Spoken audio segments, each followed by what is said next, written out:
Hello, and welcome back to Today English Podcast.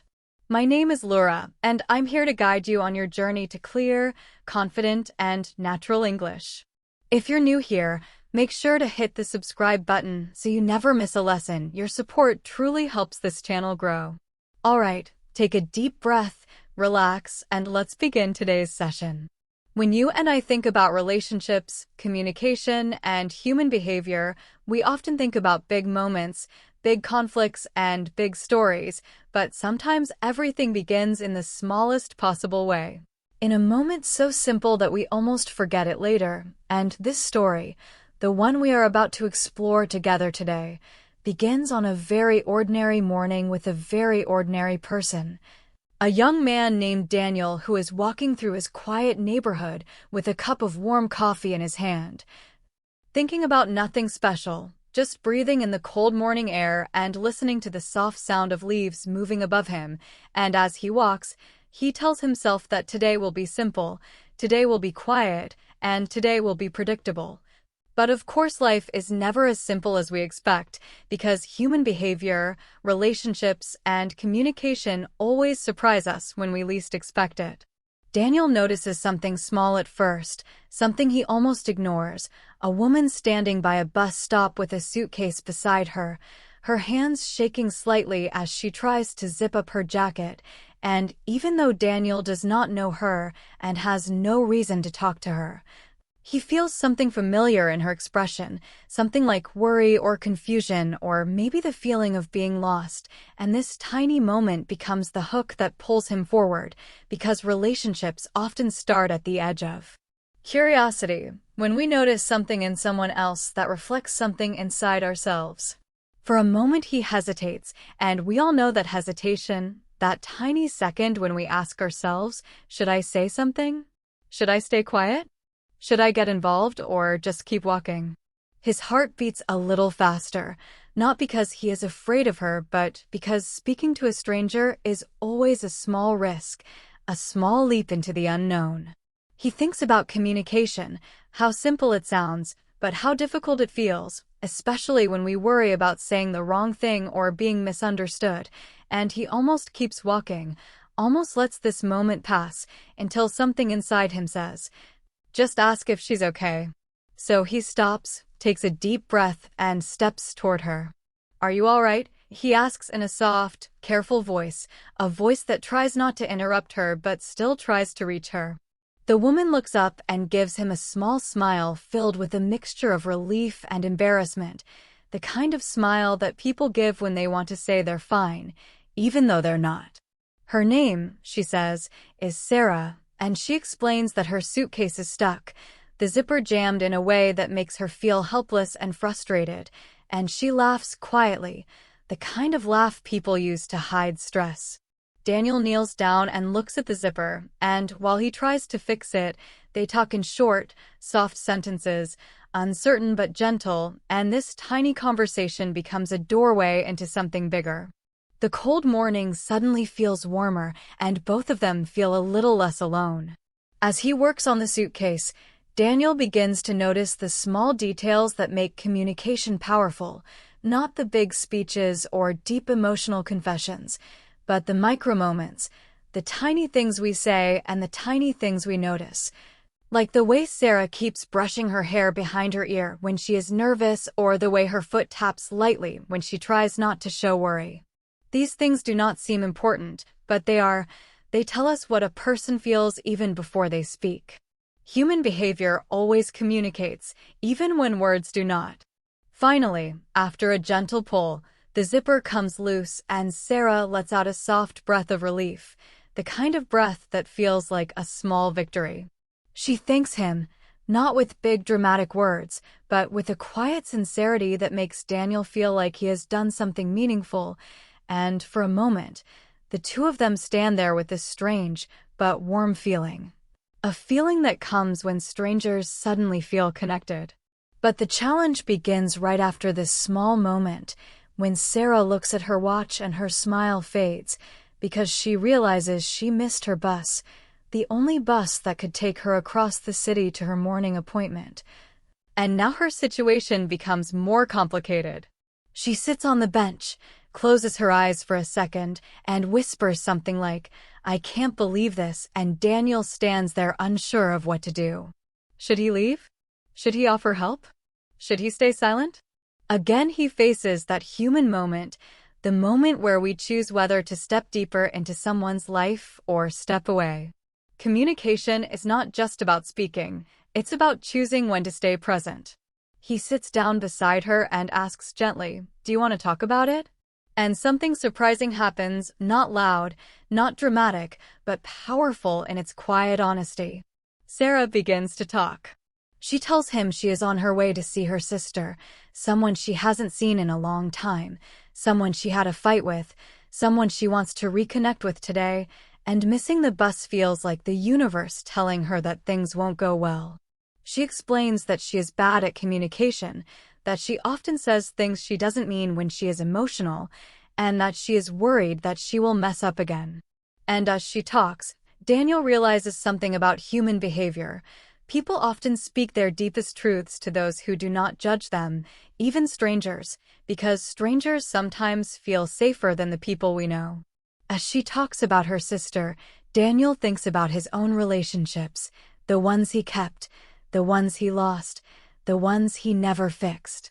He remembers arguments where he spoke too quickly and listened too slowly. He remembers moments where silence built walls instead of safety. And he starts to understand that communication is not just about the right words, it's about courage. It is the courage to be honest, the courage to listen, the courage to try again even when we have failed before. He tells Sarah this, not in a formal or philosophical way, but in the same simple, warm tone that the morning seems to bring out naturally, and suddenly they are not strangers anymore. They are two humans sharing the same fragile fear. That relationships are complicated, but they matter too much to give up on. Then comes the next part of the story, the exploration, because every relationship, even a new one, becomes an exploration of emotions, questions, and hidden truths. Sarah stands up and says she will take the next bus, but the next bus is more than an hour away, and Daniel can see she is torn between waiting and giving up. Without thinking, he offers to walk with her to another station a few blocks away, where buses run more often. She looks at him with surprise, maybe confusion, maybe gratitude, and she says yes. As they walk together, the city slowly wakes up around them, and the world feels like it is opening its eyes. Cars move quietly down the road, dogs bark in distant yards, the air smells of fresh bread from a bakery nearby, and the rhythm of their footsteps becomes its own kind of conversation. Humans communicate even through silence. While they walk, their conversation becomes deeper, not louder, not faster, but more open. Sarah tells him about her childhood home, where communication was always loud, where arguments felt like storms and forgiveness came slowly. Daniel tells her about growing up in a house where silence was a kind of cold punishment, where emotions stayed hidden beneath layers of politeness, and how he grew up thinking that staying quiet was the best way to keep peace. Together they explore the idea that communication is shaped not by language alone, but by the stories we come from, the families that raised us, the fears we learned, and the habits we built. And something happens as they speak. They begin to understand each other not as strangers, but as mirrors reflecting shared human experiences. And then comes the realization, the moment when both of them stop walking because something suddenly becomes clear, not about each other, but about themselves. Sarah stops near a small park and says softly, "Maybe I am not bad at communication. Maybe I am just scared." Daniel looks at her and realizes he feels the same, and he says, "Maybe communication is not about being perfect. Maybe it's just about being willing." These words stay in the air like soft morning light. These words feel true. And this realization transforms something inside both of them. Sarah is no longer afraid of meeting her sister. She begins to feel excited, hopeful, ready to try again. Daniel starts to feel that helping her today helped him too, helped him see the parts of himself he usually avoids, the parts that want connection but fear vulnerability. And as they approach the bus station, their conversation slows, not because they run out of things to say, but because they know this moment is coming to an end. Sarah thanks him again, but this time her voice is stronger, steadier, filled with new energy. She hugs him briefly, a warm, human hug full of gratitude and courage, and she steps onto the bus with a smile that no longer hides fear.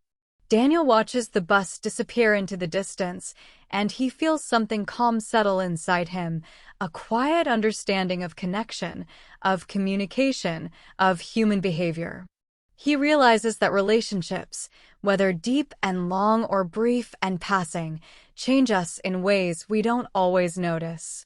And as he walks back home, he repeats one thought in his mind, a thought that he hopes you, the listener of Today English podcast, will remember too. Communication is not about perfect English, perfect sentences, or perfect timing. It is about showing courage, staying open, and being willing to understand and be understood. And with that reflection, we close the first part of this story, carrying the warm takeaway that every relationship begins with a moment of kindness, every conversation begins with a moment of courage, and every connection begins with a single question. Are you all right? When Daniel reached home after walking with Sarah that morning, he thought the story was over. He thought the moment belonged only to that morning and nothing more.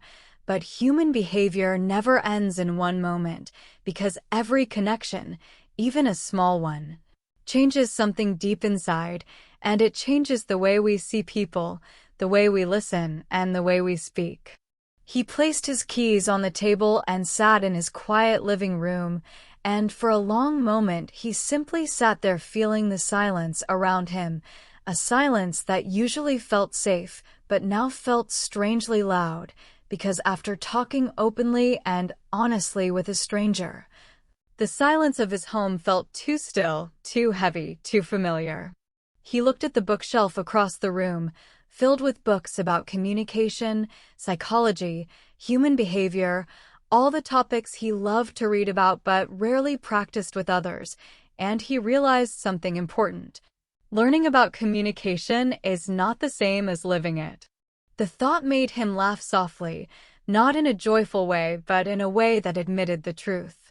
He decided to step outside again, not for a walk this time, but because he didn't want to sit with his old habits, the habit of staying quiet, the habit of closing himself off, the habit of choosing silence instead of courage. He wanted to practice connection, even in small ways. So he went to a small cafe near his street, a place he knew well, a place where he always ordered the same drink without talking much. But today he wanted to listen and speak in a new way. When he entered the cafe, the warm smell of roasted coffee and fresh pastries wrapped around him like a soft blanket, and he saw the barista behind the counter, a young man named Luis who always smiled politely but never had long conversations with customers. Today, Daniel decided to change that, not in a big dramatic way, but in a simple human way. He walked up to the counter and ordered his coffee, and then instead of stepping aside immediately, he stayed there for a moment, leaned slightly forward, and said, "How's your morning going?" It was a small question, the kind people often ask without meaning it, but Daniel meant it. Luis paused in surprise, because most people just asked for coffee and walked away, but Daniel's tone was real, warm, patient. And something opened inside Luis, something small but real. He said his morning was tiring because he woke up too early, and he laughed about burning a tray of muffins, and Daniel listened with a relaxed, open expression. Conversations like this seem small, but they matter because humans feel seen through small moments, not big ones. This simple exchange made the cafe feel friendlier, softer, more human.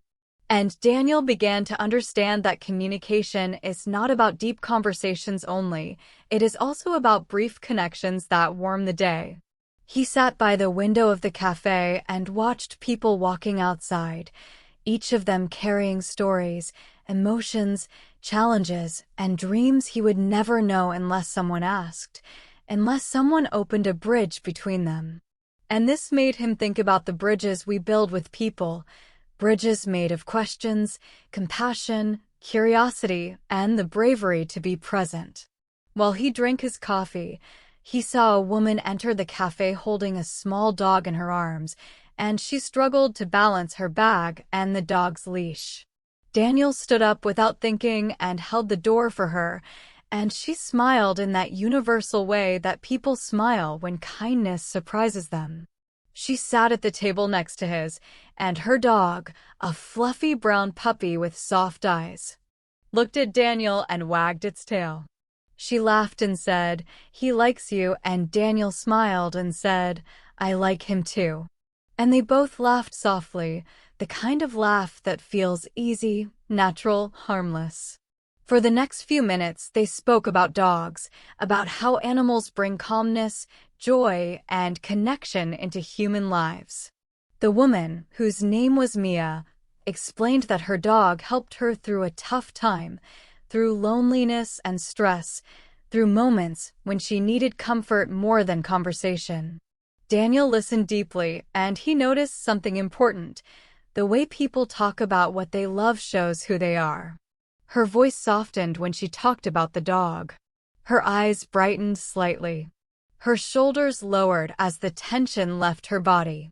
Human behavior is visible when people feel safe, and communication becomes more authentic when people talk about something meaningful to them. While listening to Mia, Daniel thought about Sarah again, about how honest she became when she talked about fear and connection. He realized that people open up when they feel understood, and that understanding does not require complex words, only patience and presence.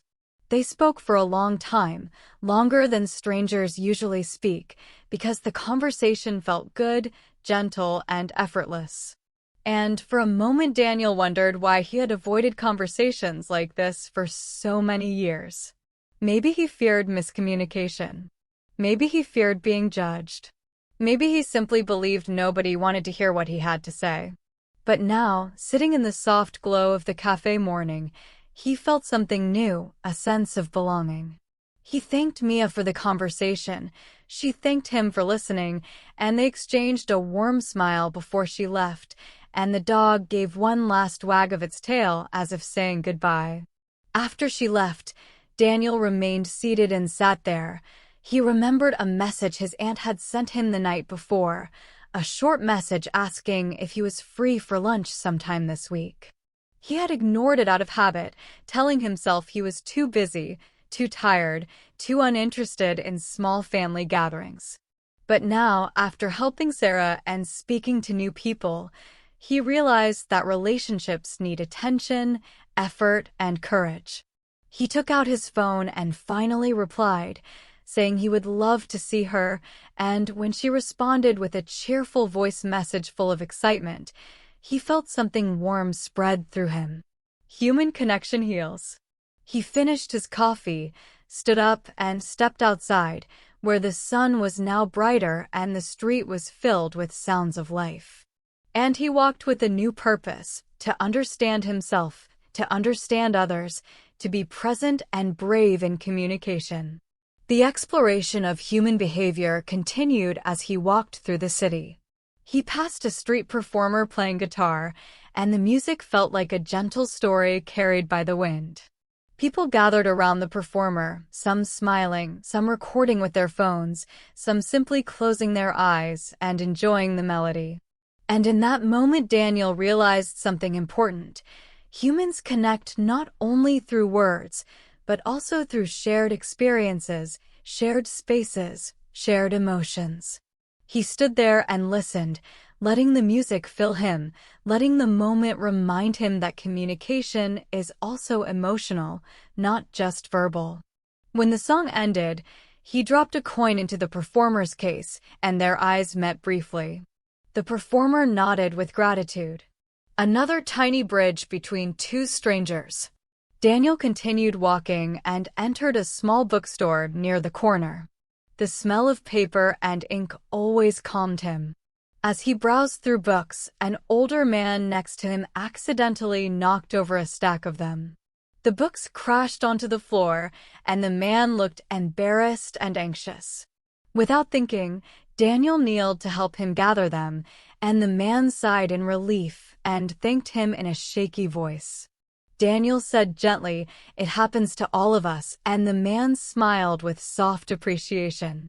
They spoke for a moment about the book the man was searching for, a book about understanding emotions, because he said he wanted to learn how to better communicate with his grandchildren, who were growing fast and becoming harder to understand.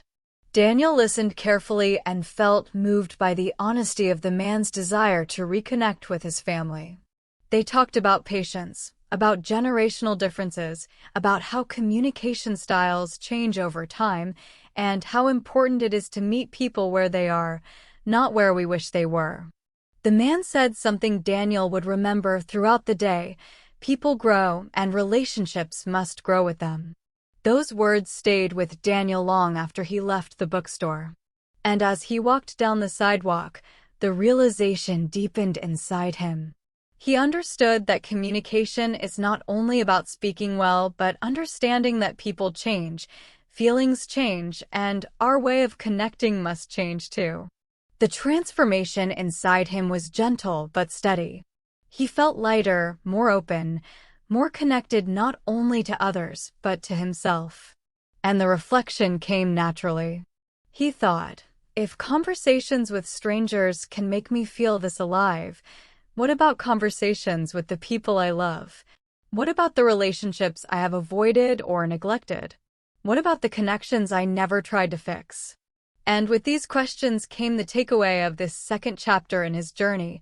Communication is the bridge between people, and the strength of that bridge depends on our courage to show up, listen, and speak honestly. As the sun moved higher in the sky and the day grew bright, Daniel felt ready for something new, ready for the next part of his story, ready to explore the deeper layers of relationships, connection, and human behavior. And with that calm but powerful sense of readiness, we close the second section of this story, holding on to the warm truth that every smile, every question, every shared moment builds a bridge between hearts, and those bridges are what make us human.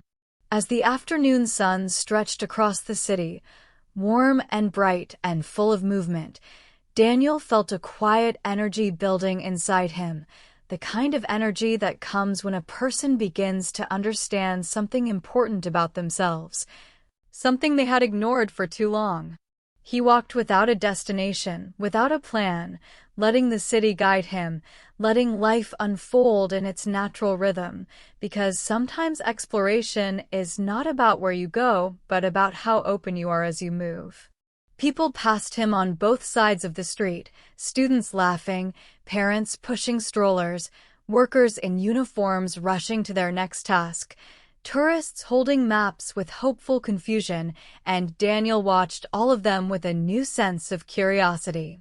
Every face seemed to hold a story, every gesture seemed to reveal an emotion, every simple movement felt like a quiet part of the human puzzle. He realized he had spent many years looking at life, but not truly seeing it, hearing sounds, but not truly listening, living among people, but not truly connecting. Today felt different. He walked until he reached a small park he had not visited in a long time.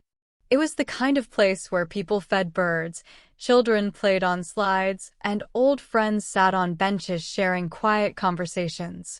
Daniel entered the park slowly, letting the peaceful atmosphere wash over him like a gentle wave.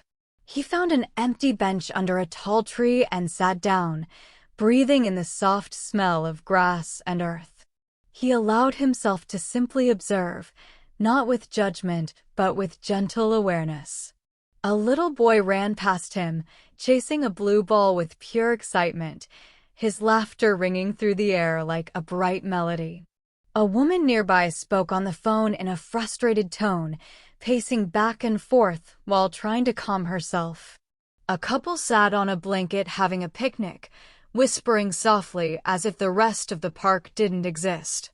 And then Daniel noticed something small but powerful happening right in front of him.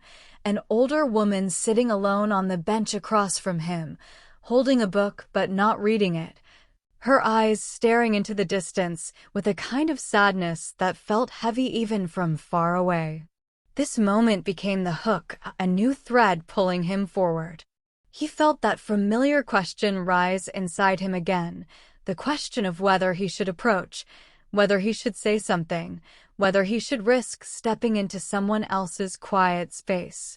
And once again he felt the small fear, the fear of misunderstanding, the fear of intruding, the fear of being unwelcome. But he also remembered what he had learned through the day. Connection grows when courage speaks louder than fear. So he stood up and walked slowly toward her bench, making sure not to startle her, moving with gentle steps that communicated respect and care. When he reached the bench, he paused and said softly, "Hi, I'm sorry to bother you. Is everything okay?" The woman looked up, surprised, but instead of anger or annoyance, her eyes filled with something else, relief. She nodded, then shook her head, then laughed quietly in that way people do when they're not sure how to answer. She said her name was Evelyn, and after a small pause, she added that it had been a difficult week. Daniel sat down at the far end of the bench, giving her space, but also giving her presence, and this balance made her feel safe enough to speak. She told him that she had recently lost someone important to her, someone she loved deeply, someone whose absence now echoed through every part of her life. Daniel listened, not with quick responses or solutions, but with patience and softness, and as she spoke, he noticed something powerful. People do not always need answers. Sometimes they simply need to be heard. Evelyn talked about memories, about long years, about moments that now felt like pieces of a broken picture.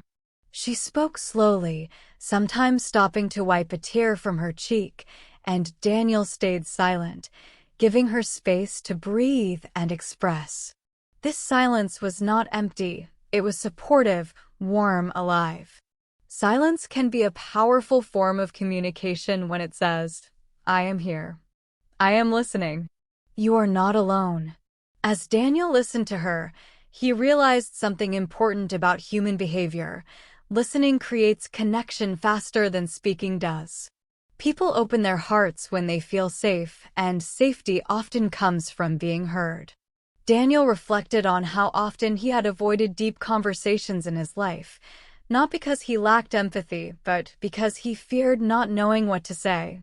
But now, listening to Evelyn, he understood that the right words are not always needed. Sometimes the best communication is presence. After a long moment of sharing, Evelyn sighed softly and said, "I don't know why I'm telling all this to you."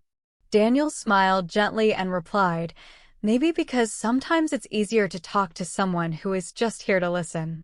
She smiled back, a weak but genuine smile, and in that smile Daniel saw something transform. Her sadness did not disappear, but it softened, becoming easier to carry because it was shared. She thanked him, and Daniel shook his head and said, "You don't have to thank me. I'm glad I could sit with you." This small moment of connection between a lonely woman and a stranger in the park was simple, quiet, and deeply human. And after Evelyn left the park, Daniel stayed on the bench a little longer, thinking about what had happened. The realization came gently but clearly. Communication is not measured by how much we speak, but by how deeply we connect. Listening is one of the strongest forms of human connection, and yet it is often forgotten in a world full of noise. He stood up and walked toward the pond at the center of the park. Birds flew low across the water, their wings cutting soft arcs in the air, and the surface of the pond rippled with shimmering reflections of the sky. He leaned on the railing and let the calmness sink into him. As he watched the water move, He remembered a conversation he once had with his father many years ago. It was a conversation he had almost forgotten, but now it came back with surprising clarity. He remembered sitting at the kitchen table as a teenager, frustrated about something he couldn't solve, and his father had said, "Most people listen to reply, not to understand.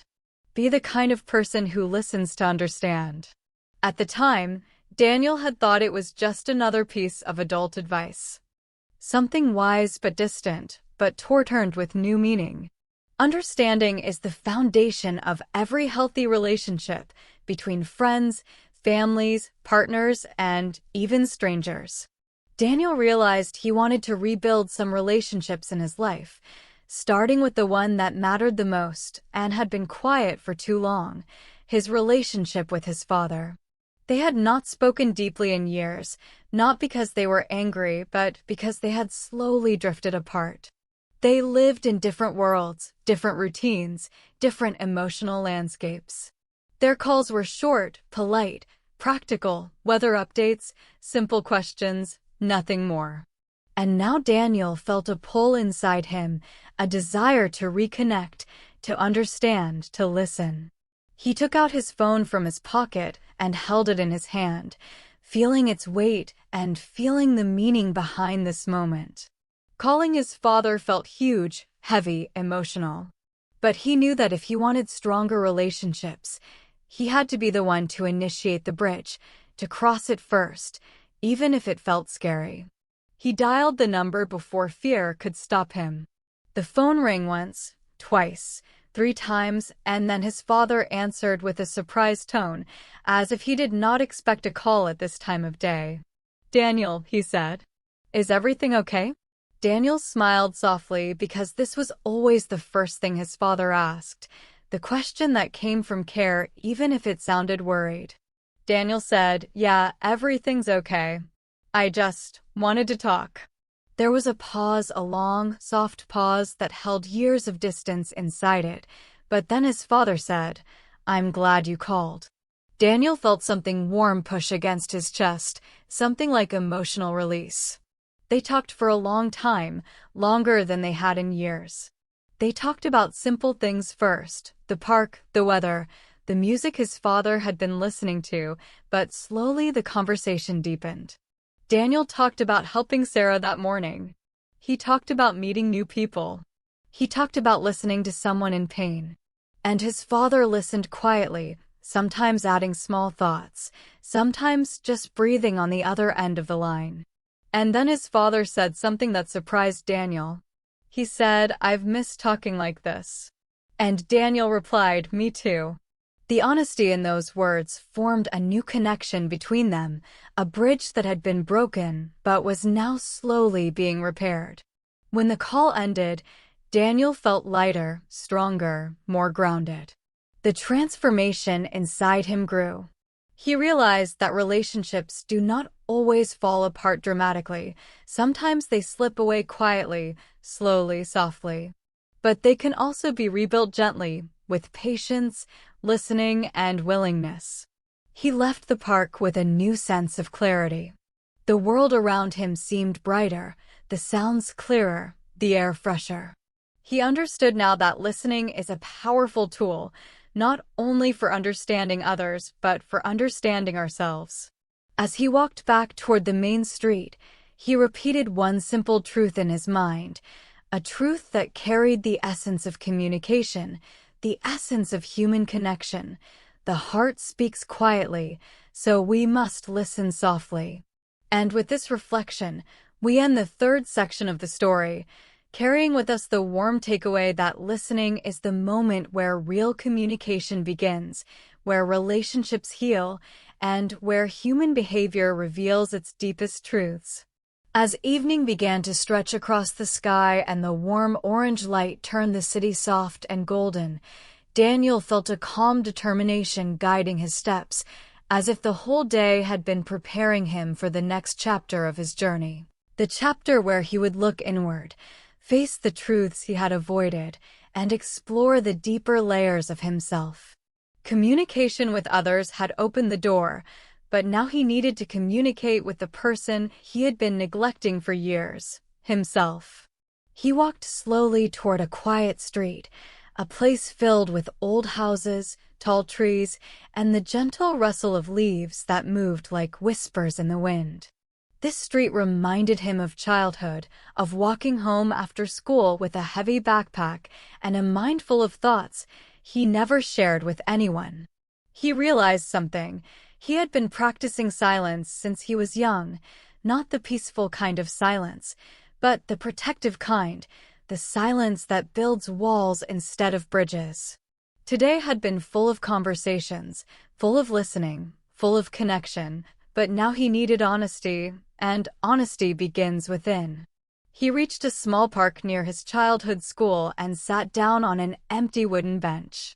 The bench felt cool and familiar, as if it had been waiting for him for years. He leaned back and looked at the sky, watching the colors change slowly, blending into deeper shades of blue and purple. And in that soft, fading light, memories began to rise, memories he had quietly packed away long ago.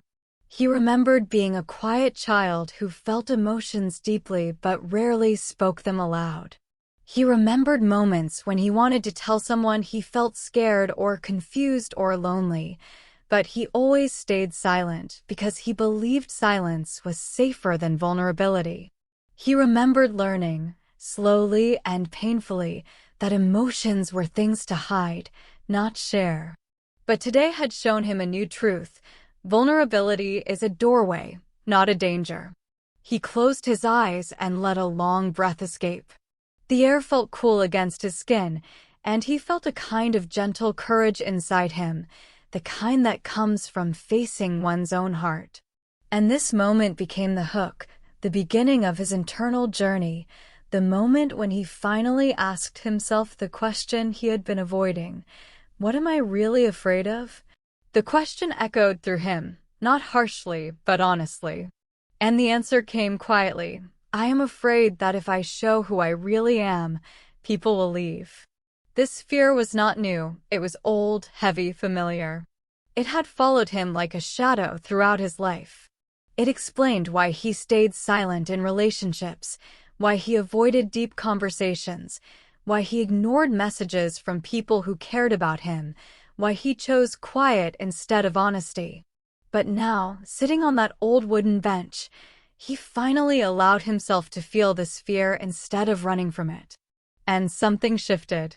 He realized that communication is not only about speaking clearly or listening deeply.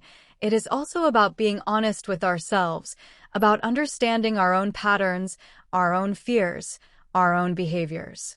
And once we understand them, we can change them. As he sat in reflection, his phone buzzed in his pocket. He hesitated for a moment before pulling it out. It was a message from his childhood friend, Mark, someone he once considered a brother, someone he had grown distant from over the years. The message was simple. Hey, I'm in the neighborhood tonight. Want to meet up? Daniel stared at the screen, surprised, unsure, emotional. He and Mark had not shared a real conversation in years. They had grown apart, not because of conflict, but because of life and silence. But this message felt like an invitation, not only to meet an old friend, but to step into the honesty he had avoided for so long. He typed back, "Yes, I'd like that," and before fear could make him delete the message, he hit send. He stood up from the bench and walked toward the main road, feeling a mix of excitement and nervousness. As he approached the cafe they agreed to meet at, he saw Mark sitting at an outdoor table, tapping his fingers on the table in that familiar way he used to do when he was deep in thought. Seeing him felt like seeing a piece of his past, warm, familiar, but slightly distant. When their eyes met, both of them smiled in that soft, nostalgic way that holds both joy and sadness.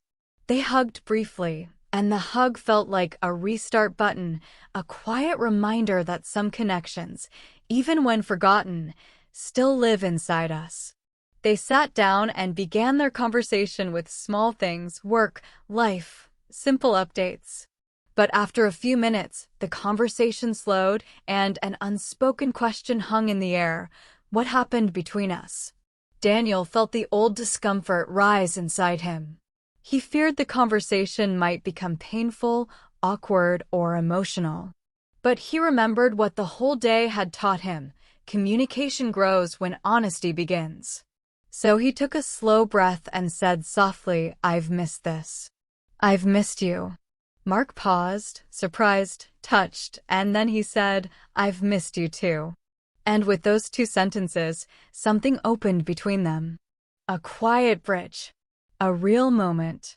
And honesty walked in. Mark said, "I always wondered why we drifted apart." Daniel lowered his eyes and said, "Because I stopped talking. I stopped sharing. I pulled away." Mark nodded gently, not with anger, but with understanding. "Yeah," he said softly. "I felt that. But I didn't know why." Daniel looked up, his eyes clearer than before, and said, "I was scared of not being enough. I was scared that if I showed the real me, you'd think I was weak." Mark let out a long breath, one filled with emotion, and said, "But that's what friendship is for, man. To show the real stuff. The good and the bad." Daniel nodded slowly, absorbing the truth. And he realized something powerful. When honesty enters a conversation, healing begins. They talked for a long time. Those words through this conversation. They rediscovered their friendship, not the old version, but a new, stronger version built on honesty and maturity. Then came the moment of realization, a quiet but powerful shift inside Daniel. Honesty is not a weakness. It is the foundation of every meaningful relationship. Without honesty, people stay close on the outside, but far on the inside. With honesty, people bridge the distance between hearts. The conversation reached a soft, emotional point when Mark said, "I'm glad you're trying to connect again. It means a lot." And Daniel replied, "I'm tired of hiding. I want real relationships in my life." These words were not dramatic, they were simple and true. And they transformed him a little more. When their meeting ended, they stood up and hugged again, and this time the hug felt warmer, stronger, like a promise of a friendship renewed. As Daniel walked home under the evening sky, he felt peace spreading through him like warm light. He had faced a fear. He had opened a door. He had spoken honestly. And now the reflection came naturally, gently, softly. Relationships grow where honesty lives. Without honesty, communication becomes shallow. Without honesty, connection becomes fragile. Without honesty, people stay strangers, even to themselves. As he walked down the quiet street, he whispered to himself the takeaway of this chapter: be honest, even when it feels hard. It is the only way love, friendship, and trust survive. And with those words, he continued walking, ready for the next part of his journey. The night air felt cool against Daniel's skin as he walked home, each step gentle and unhurried, as if the world itself had slowed down to match his new understanding. The streetlights glowed softly, casting long golden reflections on the pavement, and in that quiet hour, he felt something almost magical, like the city was whispering to him, reminding him that connection is everywhere, floating through every window, every doorway, every passing conversation. After reconnecting with his childhood friend, after listening deeply to Evelyn, after helping Sarah, after opening himself to strangers and family, Daniel felt closer not only to others, but to life itself. And yet, he sensed that one more lesson awaited him that night, a deeper layer of communication he had not fully understood. As he walked, he noticed something ahead of him, an old community center with warm lights shining through the windows. The door was open, and soft voices drifted into the street, gentle voices, sincere voices, voices that sounded like people sharing stories. Something drew him closer, Not out of curiosity alone, but out of a growing desire to learn more about the way humans connect, the way they speak, the way they feel understood. He stepped closer and saw a small sign near the entrance, "Evening Sharing Circle, All Welcome." The words felt inviting, comforting, safe. He hesitated for a moment, wondering if he should join, wondering if he belonged, wondering if he had enough courage left after such an emotional day. But something inside him, the new part of him, the part strengthened by honesty and connection, whispered, "Go in." So he walked through the doorway. Inside, he found a simple room with a circle of chairs, soft yellow lighting, and a group of people sitting quietly, waiting for the last few attendees to arrive. Some people looked nervous, others calm, others curious. At the front of the room stood a woman with kind eyes and a peaceful smile. She welcomed Daniel with a nod and said, "Take any seat you like." Daniel sat down near the edge of the circle, feeling both nervous and strangely comfortable. The woman introduced herself as Lena, the facilitator of the group, and explained that each vice unless asked. Just listening, just understanding, just human presence. Daniel felt his heartbeat slow. This, he realized, was what communication was meant to look like, a safe space where people could speak freely and be heard without fear. The sharing began. A young woman spoke first about her anxiety at work and how she felt invisible in meetings. Her voice shook slightly, but her honesty was strong. A middle-aged man shared how grateful he felt for his family even though he struggled to show affection. A teenager talked about wanting to understand his parents better. A quiet-looking woman spoke about how lonely she had felt for months and how she forced herself to attend the meeting tonight even though she wanted to stay home. Every voice was different, but every story had something in common, the desire to be heard. As Daniel listened, he felt his chest grow warm with empathy. He realized that people everywhere carry invisible stories, stories they wish someone would ask about, stories that explain their pain, their behavior, their silence, their hope. When it was his turn to speak, he took a slow breath and said, "My name is Daniel. And today, I realized how much I've been missing real connection." The group watched him with gentle attention, and this made his voice steadier, stronger. "I've spent many years being quiet," he continued. "Not because I had nothing to say, but because I was afraid of being misunderstood. But today I learned that silence doesn't protect us. It only keeps us lonely." The room was still and warm. People nodded slowly, their eyes soft. Daniel added, "I want to learn how to listen better. I want to be more present. I want to communicate honestly and fully. And I want to understand people, not from a distance, but from the heart." When he finished, Lena smiled and said, "Thank you for sharing. Honesty is how connection grows." And in that moment, Daniel felt something shift again. He had spoken openly to strangers, and instead of judgment, he received understanding. This was the realization he needed. After everyone had shared, Lena invited the group to do a short exercise she called the language of connection.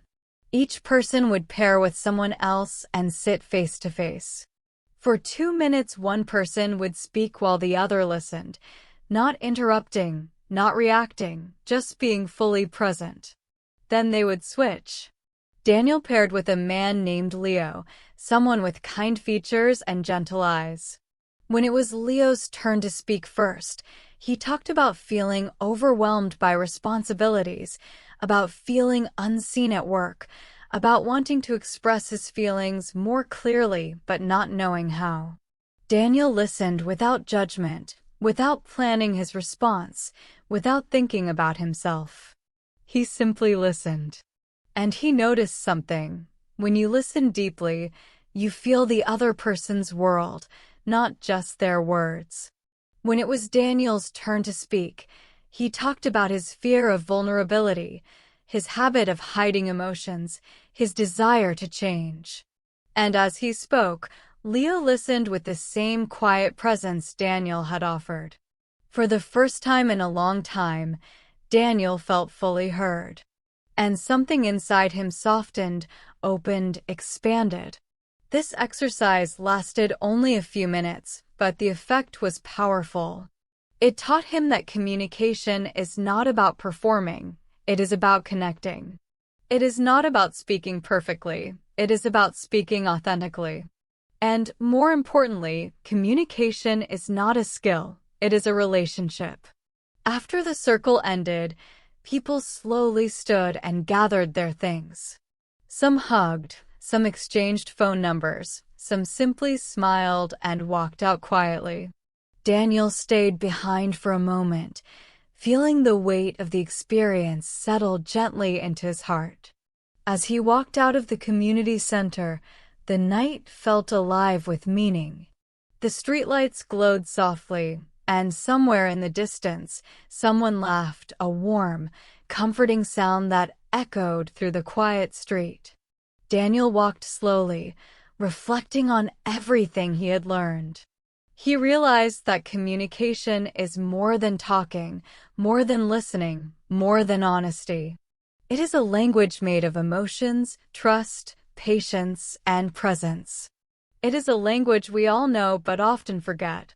As he turned the corner toward his home, he passed by a couple arguing softly in front of a house, voices tense but controlled. Normally, he would have walked by quickly, uncomfortable with the tension, but now he paused for a moment, not to interfere but to observe. He noticed the fear in their eyes, the way their bodies leaned toward each other even as their voices pushed away, the way both of them wanted to be understood but did not know how to express it. And he understood something important. Conflict is not a sign of broken love. It is a sign that two people are struggling to express needs they don't know how to communicate. Communication is not perfect, and it doesn't need to be. It just needs to be honest and gentle. As Daniel continued walking, he felt a deep respect for the complexity of human behavior. We all want the same things: to be seen, to be heard, to be understood, to feel safe, to feel valued, but we express these needs in different ways, shaped by our past, our fears, our habits, our hopes. And that is why patience is the heart of communication. When he finally reached his home, he stood in front of his door for a long moment before entering. He let the cool night breeze brush against his face, grounding him, calming him. And then he whispered softly to himself the takeaway of this chapter: connection is a language we learn by practicing love, patience, and presence. With that truth resting gently in his heart, he stepped inside, ready for the next part of his journey, ready to explore deeper relationships, deeper communication, and the deeper meaning of being human. And so, we close this section with the warm understanding that communication is not only about words, but about closeness, safety, and the courage to truly connect. When Daniel woke the next morning, the sunlight was already spilling softly across his room, painting long warm lines across the floor. He lay still for a moment, listening to the quiet rhythm of the day beginning outside, birds calling gently, a distant car rolling down the street, the soft hum of life waking slowly. It felt peaceful, grounding, almost like the world was encouraging him to start the new day with the same openness he had discovered the night before. His mind drifted back to the sharing circle, to the faces he had seen, to the honesty people had spoken with, to the deep listening he had practiced. It felt like something inside him had expanded, like there was more space in his chest, more room for emotion, more room for connection. But with that sense of growth came a new awareness, one that had been quietly waiting for him to notice. Today, he would face something he had avoided for a long time. Today, he would speak to someone who held a complicated place in his heart. Someone who taught him love, fear, silence, patience, and pain. Someone he loved deeply but understood only halfway. Someone who shaped his communication more than anyone else. His mother. He lay there for a moment, letting this thought settle, letting the emotions rise slowly so he didn't push them away. His relationship with his mother had always been warm on the surface, but distant underneath, like a lake that looked calm but hid deep currents below. She was gentle, kind, loving in her quiet way. But she was also someone who struggled with expressing emotions, someone who taught Daniel, without meaning to, that silence was easier than vulnerability. And because of that, their conversations had always been simple but never deep, warm but never open. And now, after everything he had learned about communication, he felt ready to speak honestly, ready to listen deeply, ready to understand the person who shaped him the most. He stood up, washed his face, made a simple breakfast, and sat at the table thinking about what he wanted to say. Not a script, not perfect words, just the truth. And then he called her. Her voice answered quickly, cheerful and soft, the way she always answered. Daniel. What a nice surprise. He smiled, hearing the familiar warmth, and said, "Hi, Mom. Are you free today? I'd like to visit." There was a small pause, nothing long, just enough to reveal that she was surprised, but then she said, "Of course. I'd love to see you." Daniel felt a gentle nervousness settle into his stomach. Not a fear of conflict, but a fear of feeling things deeply. But he reminded himself that he had learned to face emotions, to stay present, to breathe through discomfort. And so he grabbed his keys and left the house. The walk to his mother's apartment was calm and filled with soft sounds, the rustle of trees, people talking on balconies, a cat sitting on a windowsill watching the world with slow, blinking eyes. As he approached the building, memories began appearing like soft echoes, years of visits, years of quiet dinners, years of polite conversations that never touched the deeper places inside both of them. When she opened the door, she hugged him warmly, and he felt the familiar comfort of her embrace. The apartment smelled like tea and freshly cleaned laundry, the same smell he had grown up around, the smell that felt like childhood. They sat at the small kitchen table, and she poured tea into 2 cups. The steam rose gently, and for a moment they spoke about simple things: the weather, the neighborhood, the plants she kept near the window. But Daniel could feel the deeper conversation waiting between them, like a soft door that had been closed for years but was now ready to open. He waited for the right moment. And it came quietly, gently, naturally, when his mother looked at him with a soft concern and said, "You seem different today. Happier. Lighter somehow." He smiled, touched by her observation, and said, "I've been learning a lot lately. About communication. About connection. About myself." She nodded slowly, curious, listening, ready to understand. So he continued, his voice gentle, "Mom, I've realized something important. I've realized that I learned silence from you. Not because you did anything wrong, but because we both learned to hide our deeper feelings." His mother blinked, surprised, not hurt, just quiet, reflective. He continued, "I think we've both wanted to talk more openly for a long time. But we didn't know how." She set her cup down slowly, carefully, as if afraid it might break. And then she took a deep breath, a long, emotional breath filled with years of unspoken truth, and said, "Daniel, you're right." Her voice trembled slightly. "I know I'm not good at talking about feelings. My own mother never was. I guess I learned to stay silent because I didn't want to make anyone uncomfortable." Daniel leaned forward, his heart softening. "You didn't make me uncomfortable, Mom. I wanted to know you more. Not just the version you always show. Her eyes glistened, and she looked away for a moment, gathering herself. Then she said, "I'm sorry. I didn't know how much it affected you." He shook his head gently. "It's not about blame. It's about understanding. I want us to communicate better. I want us to talk honestly. I want us to know each other fully." She looked at him again, her eyes warm and full, and said, "I want that too." And just like that, the realization came, the truth that had been waiting for decades. The heart speaks last because it speaks only when it feels safe. And right now, sitting at that small kitchen table with the woman who raised him, Daniel felt safe. His mother did too. She reached across the table and placed her hand on his. "Thank you," she whispered. "Thank you for opening this door for us." They talked for a long time after that, not loudly, not dramatically, but with honesty. His mother told him things she had never shared before, about her fears, her regrets, her loneliness, her hopes, her memories. Daniel listened with the same presence he had offered to strangers the day before. And as she spoke, he realized something powerful. Even the people we know the most can feel like strangers when communication is quiet. And even strangers can feel like family when communication is open. This conversation became a transformation for both of them.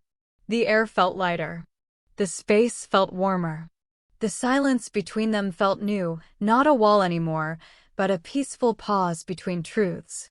When the afternoon light began to fade, Daniel stood up to leave, but before he walked to the door, he hugged his mother again, longer this time, deeper, full of meaning. She whispered, "Please visit more often." And he whispered, "I will." As he walked home, he felt something glowing inside him, an emotional warmth that came from healing, from connection, from finally speaking the truth. And the reflection came naturally, softly, beautifully. The heart speaks last not because it is weak, but because it waits for the right moment, the moment courage and love meet. And the takeaway of this chapter settled into him like gentle light. Speak your heart, even if it trembles. It is the last part of communication, but the most important of all.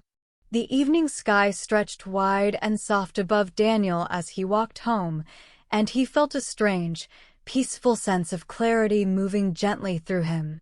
Speaking with his mother had opened something deeper than he expected.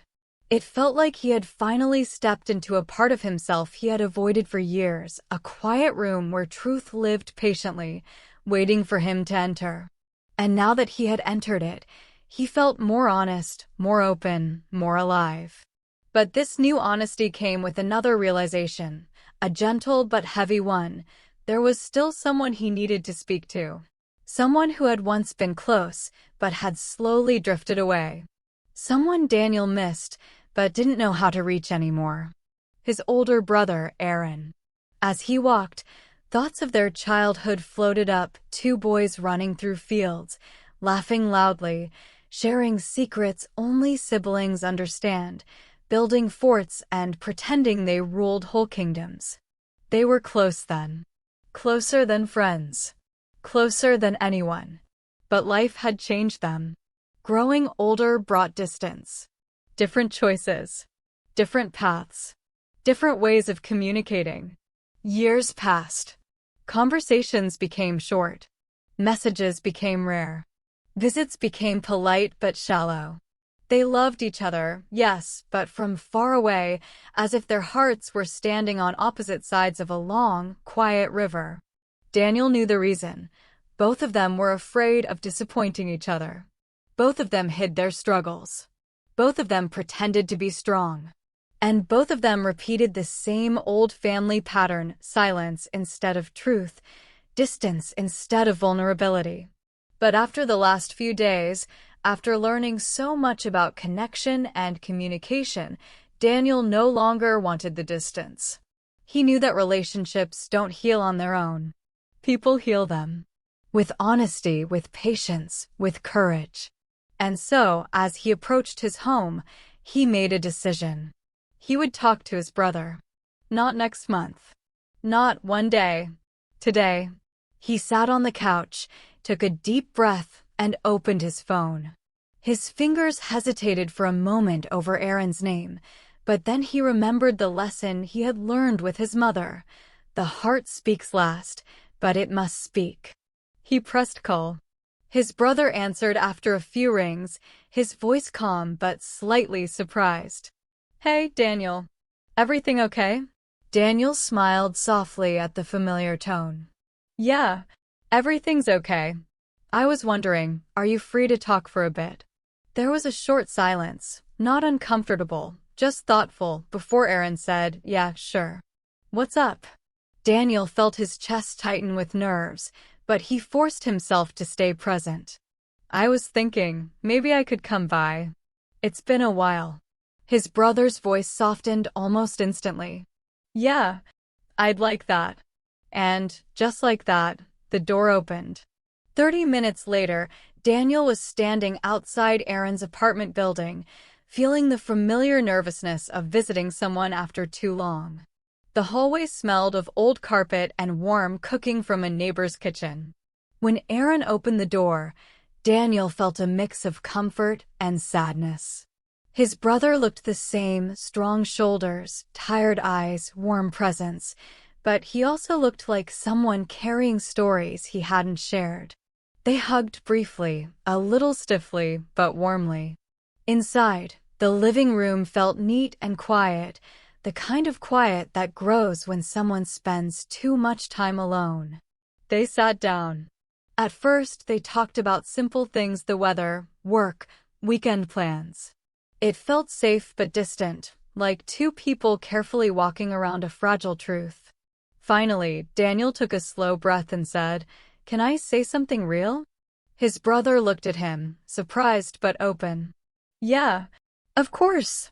And so Daniel spoke, gently, "I miss you. I feel like we haven't really talked in years. I know life gets busy. I know we're different people now. But I miss the closeness we had." Aaron blinked, caught off guard, and looked down at his hands. Daniel continued, "I think we both became quiet. I think we both stopped sharing things. Maybe because we didn't want to worry each other. Maybe because we thought the other wouldn't understand. I don't know." He paused, breathing in slowly. "But I don't want the distance anymore." The room grew still. The kind of stillness that appears when someone finally says something true. Aaron took a long breath, and when he finally spoke, his voice was soft, almost fragile. "Daniel, I miss you too." Daniel felt his chest warm with relief. His brother continued, speaking in a way he rarely did. "I didn't know how to talk to you anymore. You always seemed like you had everything together, and he hesitated. I didn't want to look weak." Daniel's heart tightened gently. "You're not weak, Aaron. You're human." For a moment, Aaron laughed quietly, a small, shaky laugh filled with emotion. "Yeah, I guess I forget that sometimes." They sat in silence for a moment, not the cold silence of distance, but the soft silence of understanding. Daniel leaned forward and said gently, "We don't have to be perfect. We just have to be honest." Aaron nodded slowly, and something in his expression changed, a softening, a quiet surrender, an opening of the heart. He said, "I've been stressed for months. Work is heavy, and I kept it all to myself. I didn't want to bother anyone. I didn't want you to see me struggling." Daniel placed his hand on his brother's shoulder, a simple gesture, but full of meaning. "You can tell me anything. I'm your brother." And then something remarkable happened. Aaron's eyes filled with tears, not dramatic tears, not loud tears, but quiet tears that had been waiting for years to fall. He wiped them quickly, embarrassed, but Daniel shook his head gently. "It's okay," he said. "Really." And with that reassurance, Aaron finally spoke honestly. About stress. About fear. About exhaustion. About loneliness. About how he felt he had to carry everything alone. Daniel listened. Deeply. fully, without judging, without interrupting, just being present. And as he listened, he felt something warm and painful and beautiful rise inside him, the realization that distance often comes from silence, not from lack of love. When Aaron finished, he looked lighter, as if he had set down a heavy bag he had carried too long. "Thanks," he whispered. "I didn't know I needed to say all that." Daniel smiled softly. "We both needed this." They talked for hours after that, slowly, honestly, gently. For the first time in years, they weren't just brothers by blood. They were brothers in truth. When Daniel finally left, the night air felt cool and refreshing, like a soft reminder that relationships can heal when courage leads the way. As he walked home, he reflected quietly. Distance between people is rarely caused by lack of care. It is caused by unspoken fears, unexpressed truths, and misunderstandings that grow in the quiet. But distance can fade. Hearts can reconnect. Truth can bring people back together. And the takeaway settled into Daniel with peaceful clarity. Speak before the distance grows. Connect before silence takes over. Relationships aren't lost by mistakes, they are lost by silence. And healed by honesty. And with that warm understanding filling his chest, Daniel stepped into the night, ready for the next chapter of his journey into communication, connection, and human behavior. The morning after his conversation with Aaron, Daniel woke with a quiet heaviness in his chest, not a painful heaviness, but the kind that follows deep emotional movement.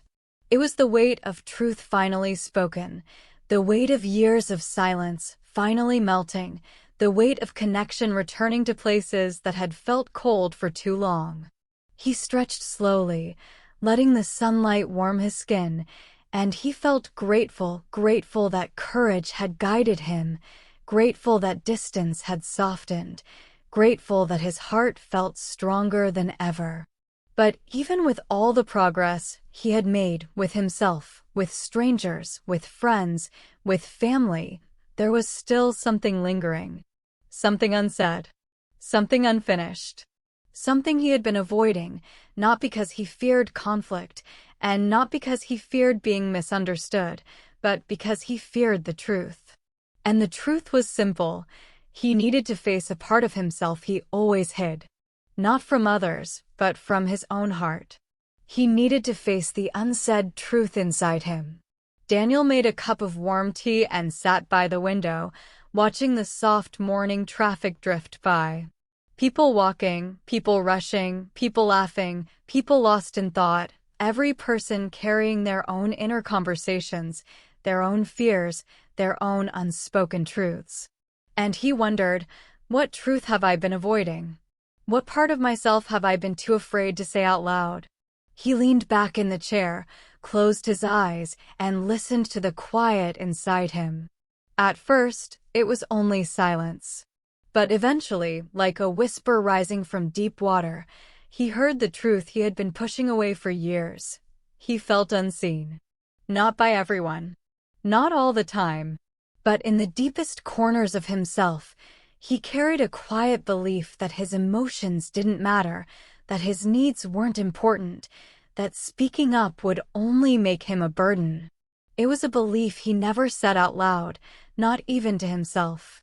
And this belief had shaped everything: his relationships, his communication, his silence, his fear. He didn't avoid deep conversations because he didn't want them.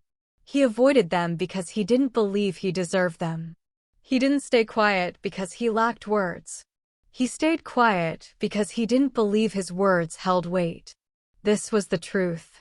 The unsaid truth that had always lived quietly beneath his thoughts. The heart of his communication struggles. The root of his emotional distance. It was not others he didn't trust, it was himself.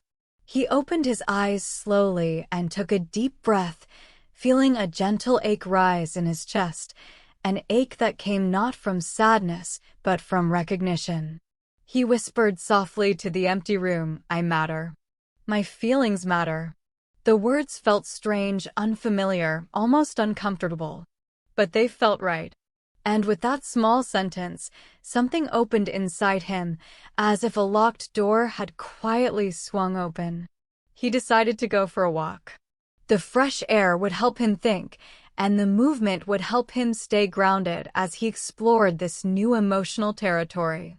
The sky was pale blue, the kind that looks washed clean after rain.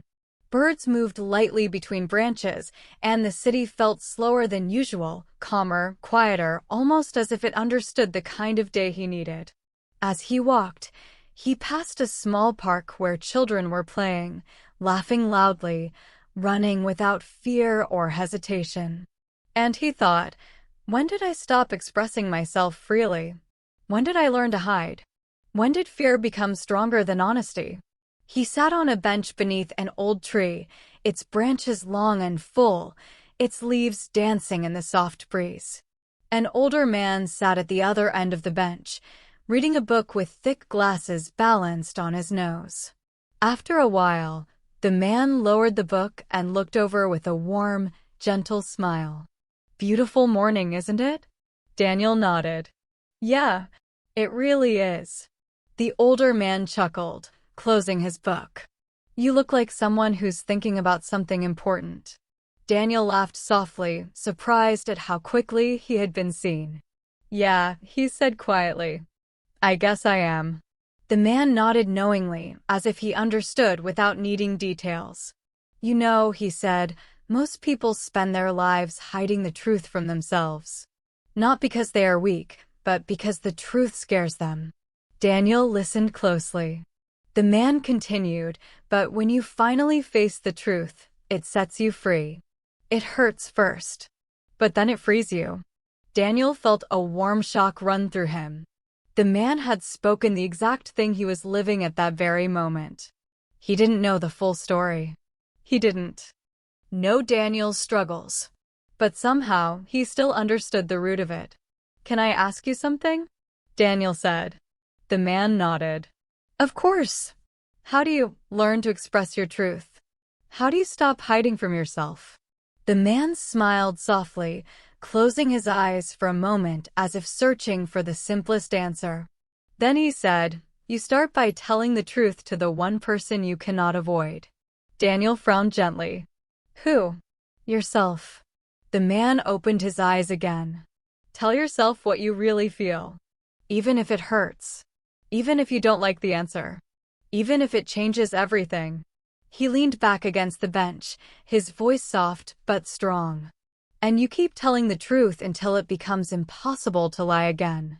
Daniel sat with those words, letting them sink deeply into his heart. After a few quiet minutes, the man stood up slowly, stretching his back. "Well," he said warmly, "I should head home. My wife worries if I stay out too long." Daniel stood as well. "Thank you," he said sincerely. "I didn't know I needed that conversation." The man smiled. "Most meaningful conversations aren't planned. They just happen when we're open to them." And with that, he walked away, his steps slow but steady, leaving Daniel with a new sense of clarity.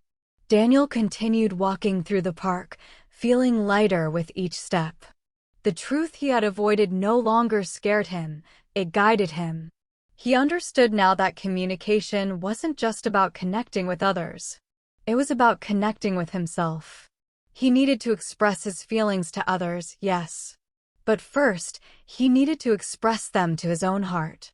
He returned home and sat at his desk with a notebook, one he rarely used but kept for special thoughts, though he almost never wrote in it. Today, he opened it.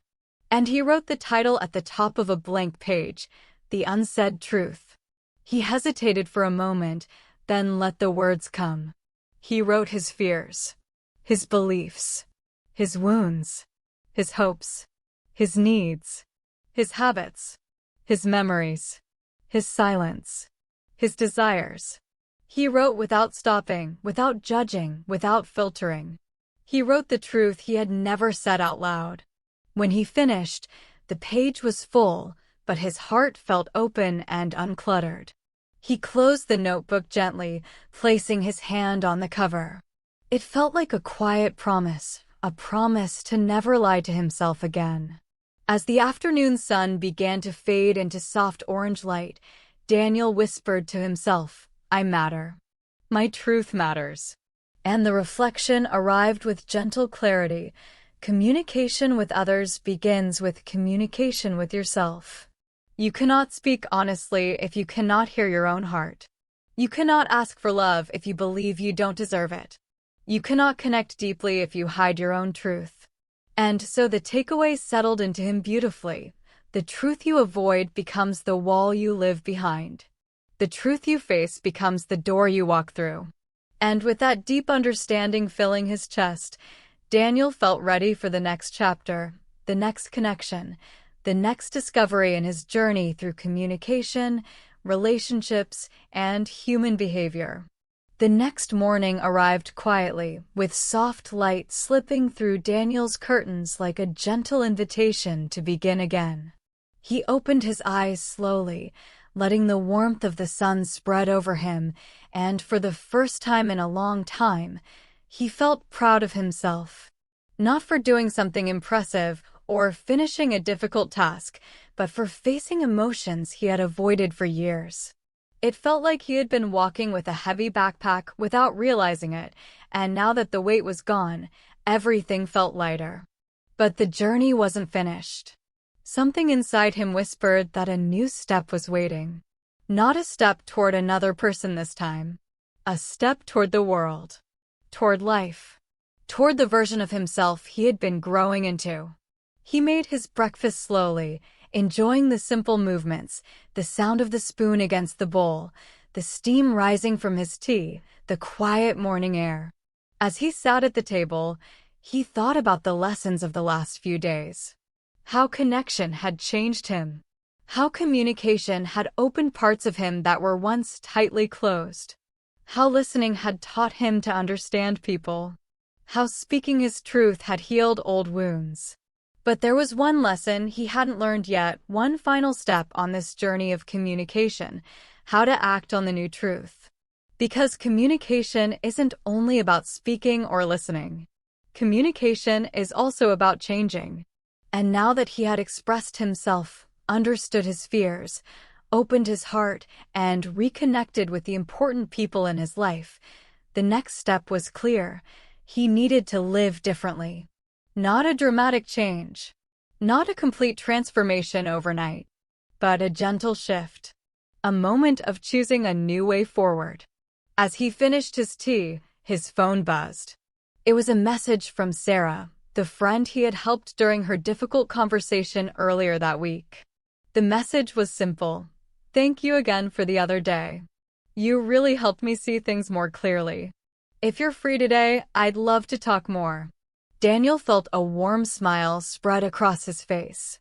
Sarah had always been strong, independent, thoughtful, but like everyone, she had moments when she needed a safe space. And now, after everything he had learned, he felt ready to be present without carrying her emotions, without rescuing her, without losing himself in the process. He replied gently, "I'm free. Let's meet at the cafe near the park." An hour later, Daniel arrived at the cafe. The morning sun was warming the stone pavement outside, and a soft breeze moved through the leaves of the nearby trees. He saw Sarah sitting at a small table, stirring her coffee slowly, lost in thought. When she looked up and saw him, her shoulders relaxed. She smiled, but there was something tired in her eyes, something she was carrying. He sat across from her, and for a moment they stayed quiet, comfortable in a way that didn't feel tense or awkward. "Are you okay?" Daniel asked gently. Sarah nodded, then shook her head slightly. "I will be," she said. "It's just been a complicated week." He waited, giving her space. She took a deep breath, the kind that comes before something honest. "I've realized," she began, "that I'm always afraid of disappointing people. I try so hard to say the right thing, to be the right person, to avoid conflict. But inside, I'm exhausted." Daniel listened closely. Her words were familiar, so familiar they felt like echoes of his own past struggles. You don't have to be perfect, he said softly. You just have to be real. She laughed quietly, but there was sadness in the sound. Being real is scary. I know, Daniel said. But pretending is scarier. She looked up at him, and in her eyes he saw gratitude. Not the kind that says thank you for helping me, but the kind that says thank you for seeing me. They talked for a long time about fear, about self-worth, about patterns learned during childhood, about the difficulty of honest communication. At one point, Sarah asked, "How did you learn to speak so honestly? You weren't always like this." Daniel smiled softly. I stopped running from myself, he said. She nodded, understanding more deeply than he expected. I think it's time for me to do that too. The moment felt powerful but simple, like a small door opening somewhere inside her. And Daniel realized something important, something profound. The moment we change is not dramatic. It's quiet. It happens in one sentence, one decision, one breath. After their conversation, they walked through the park together. The sun was higher now, warming the path beneath their feet. Leaves rustled above them, casting soft shadows that danced across the ground. Sarah walked with a gentler posture, as if speaking openly had released something from her shoulders. Daniel felt peaceful beside her, not responsible for her emotions, not carrying her pain, but simply present. Supporting without losing himself. Listening without disappearing. Caring without carrying. This, he realized, was healthy communication. They parted with a warm hug, and as Daniel walked alone through the park, he felt a shift inside him, a small but powerful shift. He had learned to communicate honestly with others. He had learned to listen deeply. He had learned to speak his emotions. He had learned to face his fears. But today, he had learned something new. True communication includes boundaries. You can support someone without fixing them. You can listen without absorbing their pain. You can care without losing yourself. And with that realization, he felt wiser, calmer, stronger. As he reached the center of the park, he saw something that made him stop. A small child stood on the grass, crying softly. Nearby, her father was looking frantically around, clearly searching. Daniel approached gently and said, "Are you looking for a little girl?" The father spun around, relief flooding his face. Yes, yes, where is she?" Daniel pointed, and the father rushed to her, dropping to his knees and hugging her tightly. The girl sobbed into his shoulder, and the father whispered reassuring words, soft, gentle, loving. Daniel watched quietly, feeling something warm fill his chest. That moment, simple, emotional, human, reminded him why communication mattered so much. It wasn't about long conversations or dramatic speeches. It was about presence, care, connection, emotion made visible, love made real. The father looked up at Daniel and said, "Thank you." Daniel nodded. "I'm glad you found her." As he walked away, he thought, people aren't as distant as they seem. We're all just trying to be understood. We're all just trying to feel safe. We're all just trying to communicate the things we don't know how to say. And that's when the final realization of the day rose quietly within him. Communication changes us not when we speak, but when we understand. And the takeaway settled softly, like a warm hand on the heart. The moment we change is small and quiet. It happens when honesty meets courage. It happens when we choose connection over fear. And it happens inside us before the world ever sees it. With that peaceful truth filling his chest, Daniel walked home slowly, ready for the next step in his journey, ready for deeper understanding, deeper connections, and deeper communication. The following day, Daniel woke to the gentle hum of the city outside his window. The sun was rising slowly, painting the sky with soft oranges and pinks.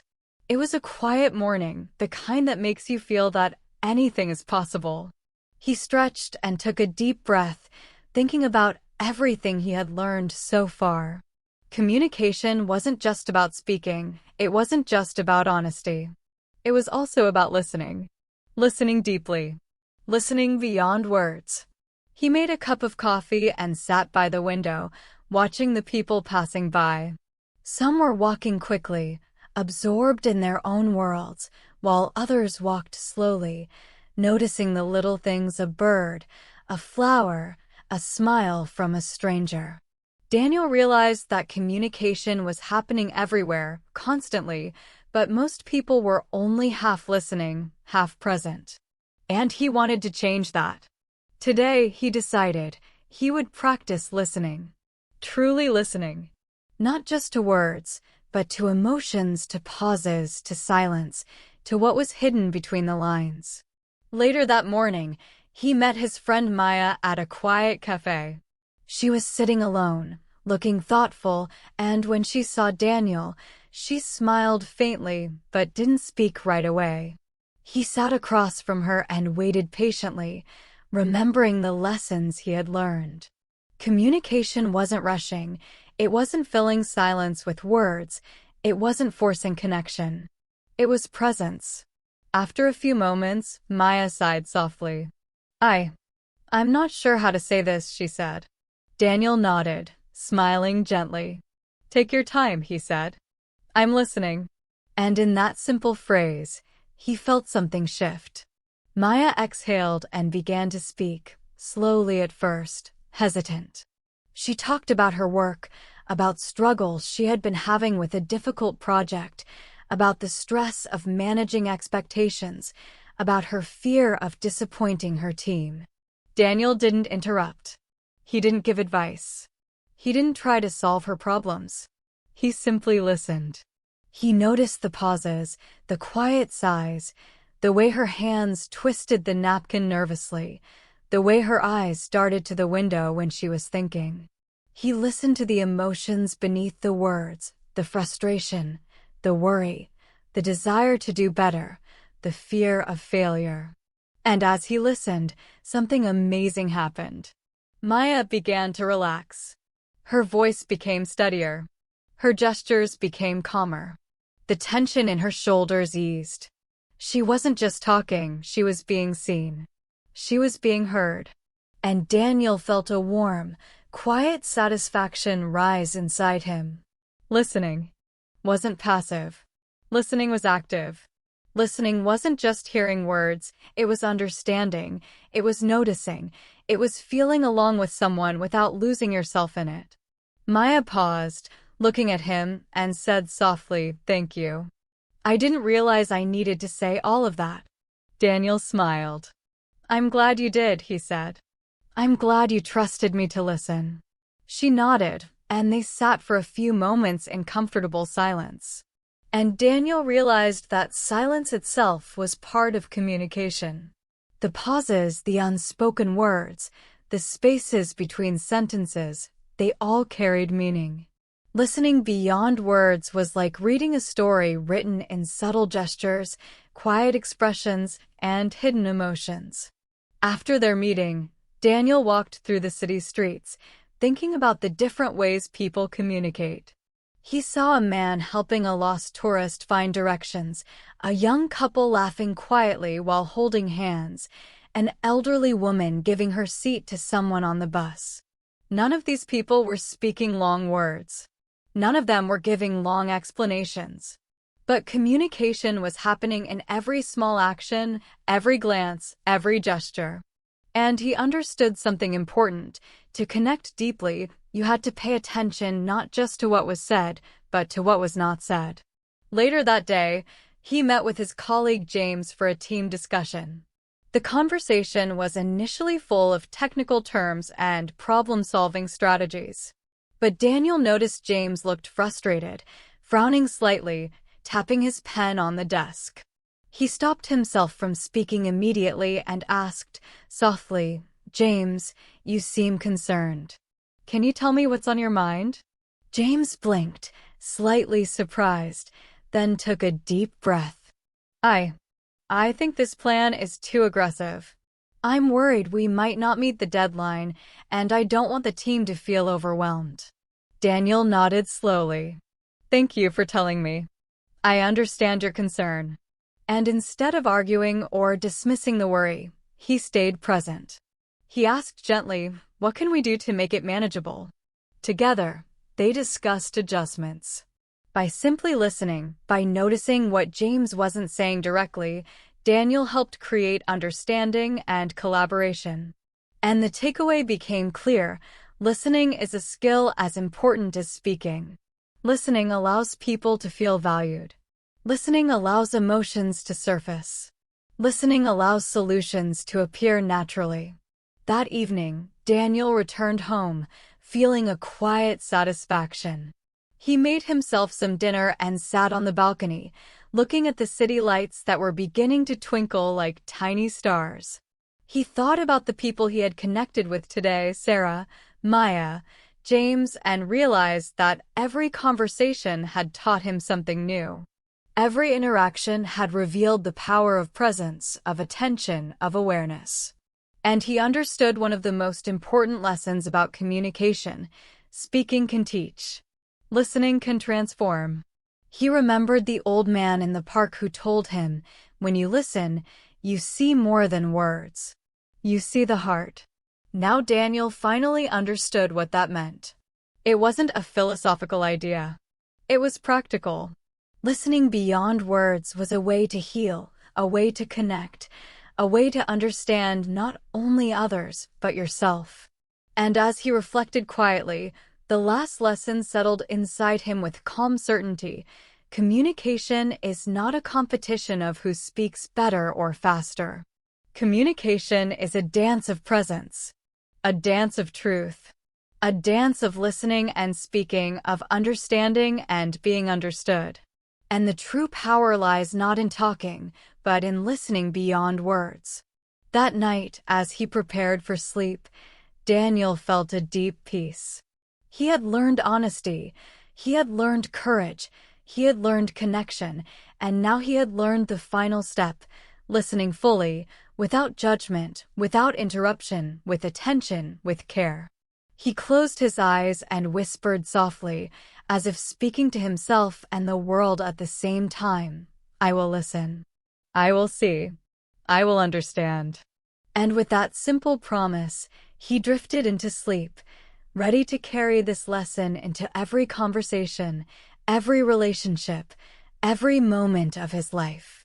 The morning air was crisp and clear when Daniel woke up, and there was a certain quiet energy in the day. He could feel it, almost like the world was holding its breath for him to take another step forward.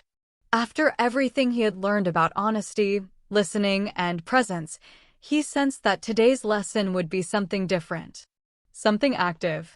Something that could change the way he connected with people even more.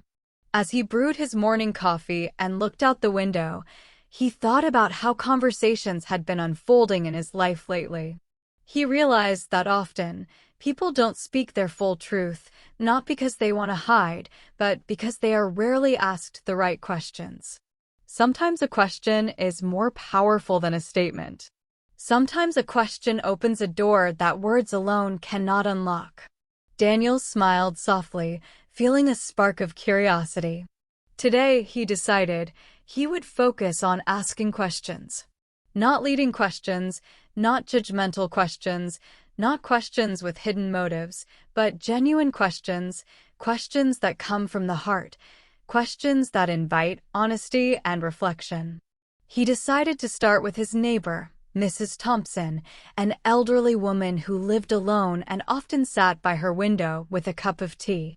She always smiled when he passed, but he rarely stopped to talk beyond small greetings. He knocked gently on her door. "Good morning, Mrs. Thompson," he said.